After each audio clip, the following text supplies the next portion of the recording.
Barra and David, who joined me, of course, Commissioner, who's here with us as well, and Joe Buffoni, the Director General of Emergency Management, who's also doing a terrific job.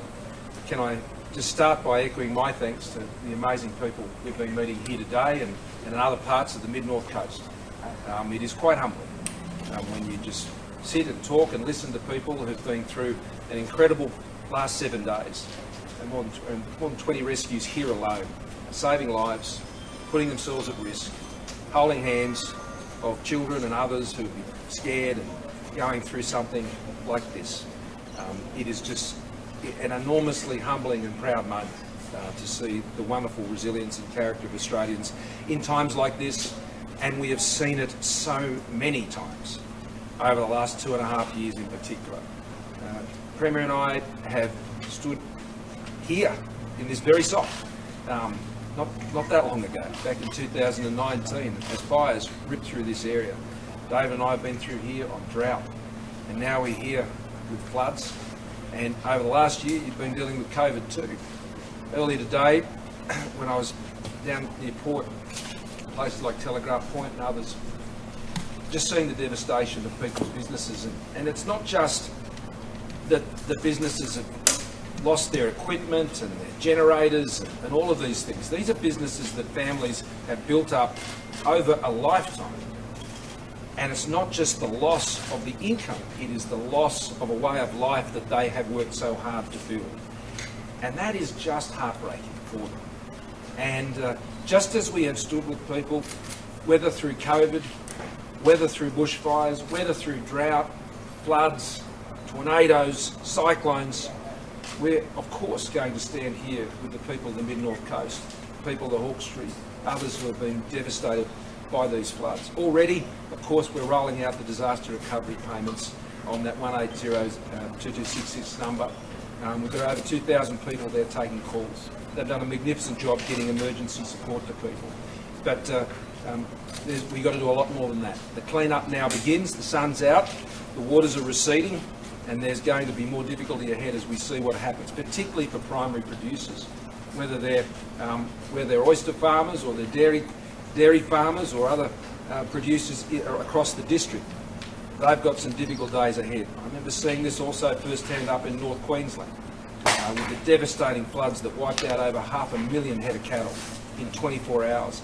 And there's going to be a lot of that devastating loss as we have to get into carcass disposal and cleaning up these sheds that have been in water up to their roofs. And so I want to thank the New South Wales Government, Gladys and Barra. The partnership between the New South Wales Government and the Federal Government has been extraordinary. We've been working closely together, and I want to thank the Emergency Management Minister as well, David. They've done a great job working with my Minister to get the support where it's needed.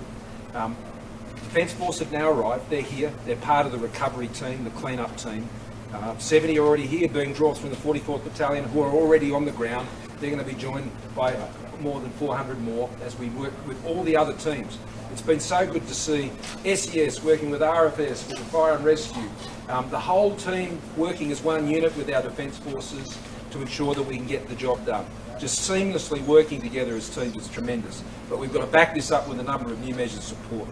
The Premier wrote to me yesterday and outlined their plan, and I'll let the Premier and John Barilaro speak to that more specifically. But a key part of that is what's called Category C and D funding support, which is what comes in place when you get a big disaster like this. That means that New South Wales and the Commonwealth Government will share the cost of the recovery 50-50. We will carry this load together, as we have already carried so many other loads together over these last few years.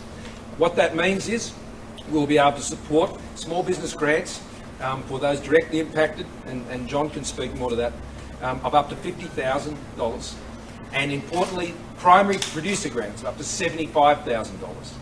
Now, those $75,000 grants are critical for those producers to get back up on their feet, but no, we are backing them in, and that we will be there to help them restock and rebuild and get their machinery up and running again, and be able to get their operations up and running again.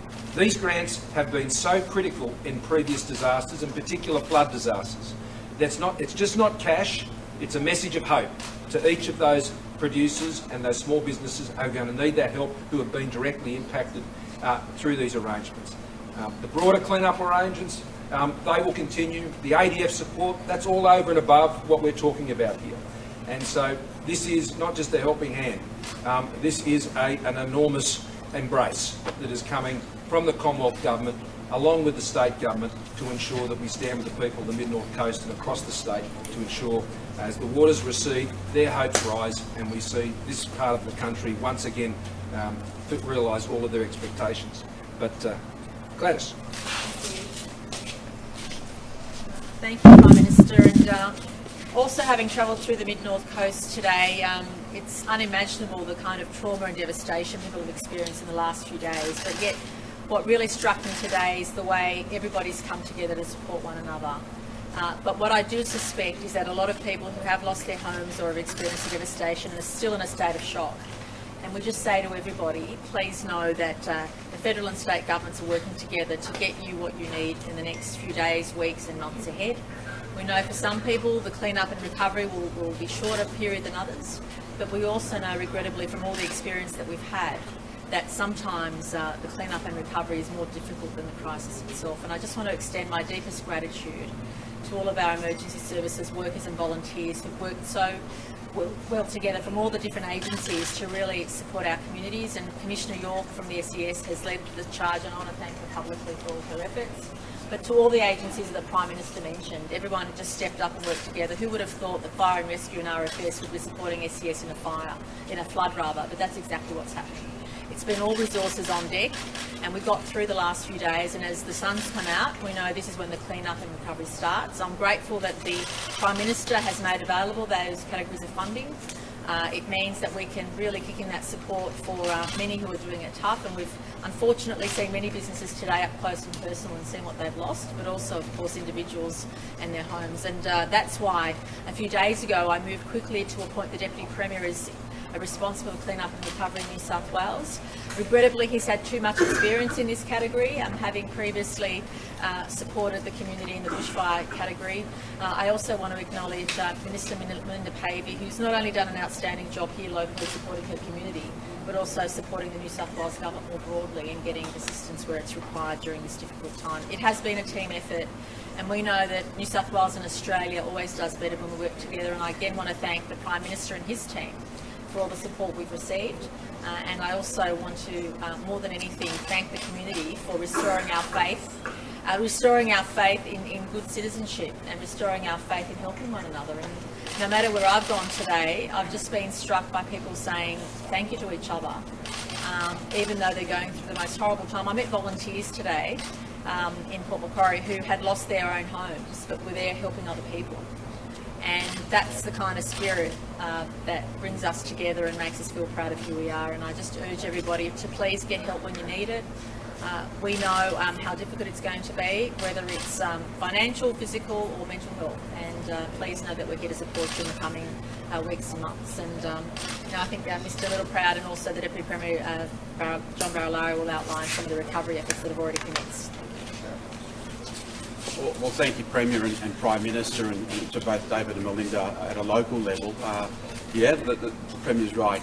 We're still in the midst of recovering from bushfires, and that architecture of government is still in place. So for us to roll from recovering from fires to recovering from floods, it's going to be a lot easier than when we first started post-fires. And I want to acknowledge David Littleproud, the Federal Minister, who worked along with me during that period. And what the Prime Minister has announced today with the Cat D funding allows us to get on the ground quickly. There are three stages to the recovery, and the first stage, of course, was managing the crisis itself. And I want to say thank you to the emergency service personnel for the effort, but also to the citizens for keeping your neighbours safe. That's the first part, and now it is safe to enter. We begin to clean up, and as of last night, the multi-agency strike force has hit the ground. That is all the agencies, the emergency service agencies of the state government, along with the generosity of the ADF and the federal government, we're on the ground. You'll start seeing bins in streets, you'll get machinery in streets, and assist those citizens to clean up after the floods. And then, of course, the rebuild. And the real rebuild is going to be that long journey. We are still rebuilding from fires, and unfortunately for me, when I come to this region and across the state, I'm visiting the same places that I visited as the Minister responsible for bushfire recovery. So in one way it's sad, but in the other way, because that architecture is ready to go, those $75,000 grants for primary producers like our oyster leases or oyster farmers or our dairy farmers, that mechanism is already in place, and we can start rolling that out as of next week, and we'll have more to say about that. All the other assistance will be there, and we'll quickly roll that out because we know how important it was to respond in a timely manner. And my commitment to the Prime Minister and the Premier in this role, along with David Littleproud, we'll get on the ground, we'll be back, and we'll be supporting the committee as we go forward. Thanks, Barra. And look, to everybody, help is here, but more help is on the way. We've worked collaboratively with New South Wales, Resilience New South Wales, and making sure we've got boots on the ground. There'll be 500 ADF personnel deployed into the mid-north coast in the next day or so. Some are already here. We want to make sure that we take away that emotional strain of the clean-up with a practical measure, having boots on the ground, people cleaning out all that damage that's there. We're also, as part of this program, there's $75,000 that are going to primary producers and $50,000 grants to small businesses. Let me tell you, from the experience of the Northwest Queensland floods, that saved lives. There are primary producers in Northwest Queensland I've sat with after it that said, had they not had that comfort of knowing that we were there with $75,000, the emotional toll was too much. So it's important to understand that this will just take away that, not only the financial burden, but the emotional burden as well. And we will understand that we'll also be surging in further mental health support. We'll be working with the state, as well as our primary health networks, to make sure whatever it takes, they'll be there. I also advise that we've now added another 26 New South Wales local government areas to the disaster recovery payments of $1,000 per adult and $400 per child. It takes it to 60 local government areas across New South Wales, which just shows the sheer gravity of this event. So obviously we'll continue to now work collaboratively through Shane Stone, who will be leading our support with Joe in EMA to make sure we're working with New South Wales in simply getting out of everyone's life and just getting money in their pockets and getting them back into the swing of life as quickly as we can. We're here to help, and we're going to keep going until the job is done. I've got another piece of good news for you here from the mid-north coast. Despite these terrible floods, we got that last shipment of the vaccines this morning through to Taree. That was the last one that had to get through to the GPs all around the country. And so even the floods can't stop it when you've got people who are just working to do everything they can for the local community. So well done to the team for making sure they got through. Happy to take some questions. Let's please focus the questions at first on the matters that obviously have been the subject of the announcements today, and happy to deal with other things, I suppose, but we're also on a schedule with Premier and I think we've got a lot of people to see also this afternoon. Farmers we've spoken to have said that with some of the help that came up, the droughts came up, the bushfires, came a lot of red tape and paperwork for them. It was very difficult when they were mentally struggling. Are you going to have these boots on the ground for a long time, or is it a stop and step out situation and they're on their own to access the help? No, I'll look. I'll let Barrett comment on this as well. The $75,000 grants, we're keen to get that in people's hands as quickly as possible and with as little fuss as possible. Good example is how we now do the $1,000 payments. No one has to fill out the forms. They get on the phone, it's processed on the phone. They'll have that money within an hour when it comes to those disaster recovery payments, $1,000 to $400. We've learned a lot working with states on how we can deliver those things as quickly as possible. The agency headed up by Shadestone, the federal agency, which is effectively our resilience agency equivalent to what's in New South Wales, that agency stays on the ground. They're still on the ground up in North Queensland from the floods of 2.5 years ago, working with local communities, because you've got to hang in there for the rebuild and the recovery. What I like about the plan that Gladys as Premier has presented to me is those phases. Of course, the immediate response phase, but then those 3 phases of clean-up, then the recovery, and then building the resilience further. And that's not a couple of months' job, that's years. That is years. In the same way with the bushfire grants and the 2-year program of funding of more than $2 billion. And but Barry, you want to talk about how the process rolls out to be administered by New South Wales? Yeah, look, there was definitely some learnings in the early part of the bushfire recovery, and we simplified the primary producer grants with the Rural Assistance Authority, and then through Service New South Wales, which is the one-stop shop, we have a customer centre approach, and we allocate a individual to look after each applicant that comes through customer service, so that consumer gets looked after, and we'll be able to assist them. We have a tell us once sort of policy in New South Wales. If you've ever dealt with Service New South Wales before, all your data is collected, it's on file, and I'm confident that we'll be rolling out these assistant packages quite quickly compared to what we learned post-fires. As I said, we've learned a lot. Those learnings, the architecture of the post-fire recovery is in place, and as the Prime Minister touched on, even as late as last week, I was issuing another $50,000 grant in relation to bushfires down at Cabargo. So we're not shutting this off. There is no timeline. We have said with people from the start of the bushfire recovery, we'll do the same here. We'll stick with you until we know that we've left nobody behind. It's estimated between 200 and 250 dairy farms have been impacted by the floods. They're throwing out milk, they've got cows with mastitis. What will be available to that industry in particular to help them get back on their feet? Well, the primary producer grants, as we just touched on, would be $75,000 grant, so that's the first part. Local land services are also working with getting fodder and feed in place.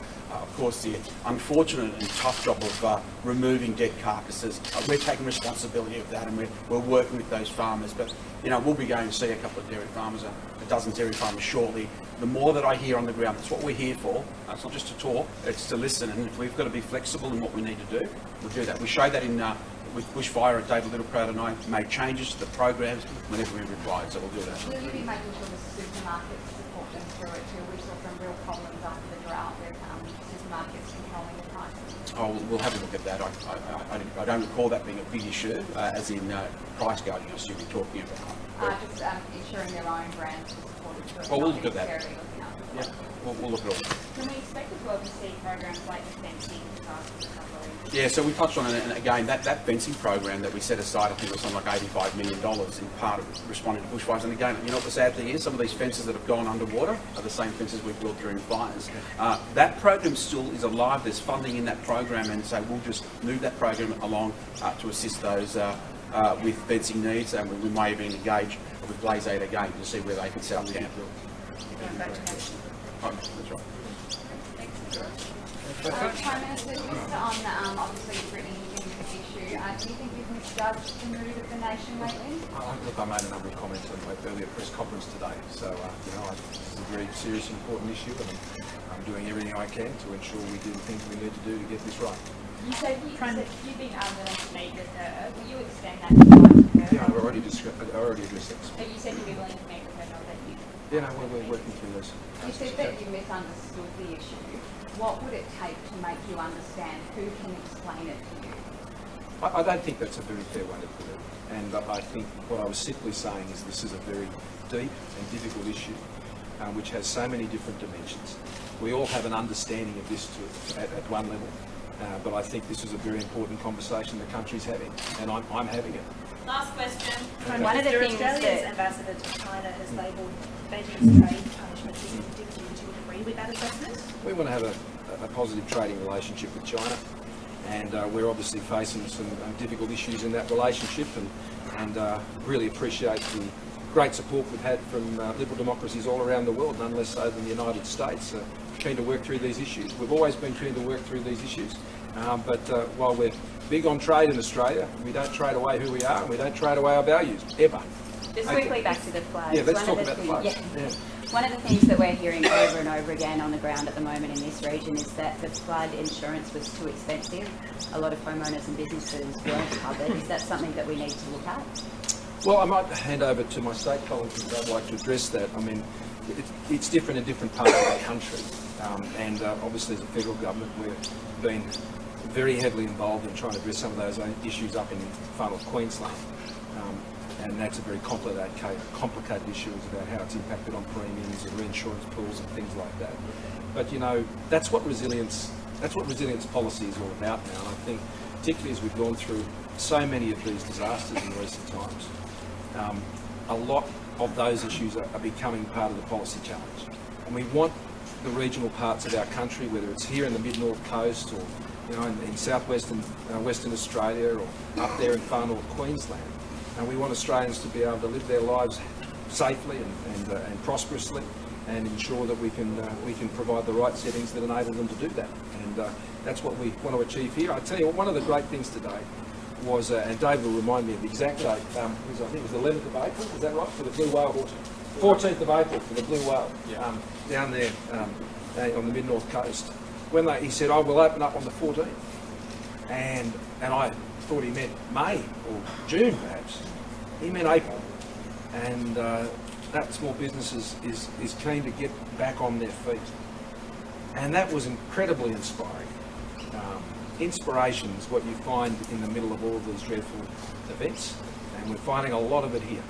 So, with that, thank you all very much. Thank you.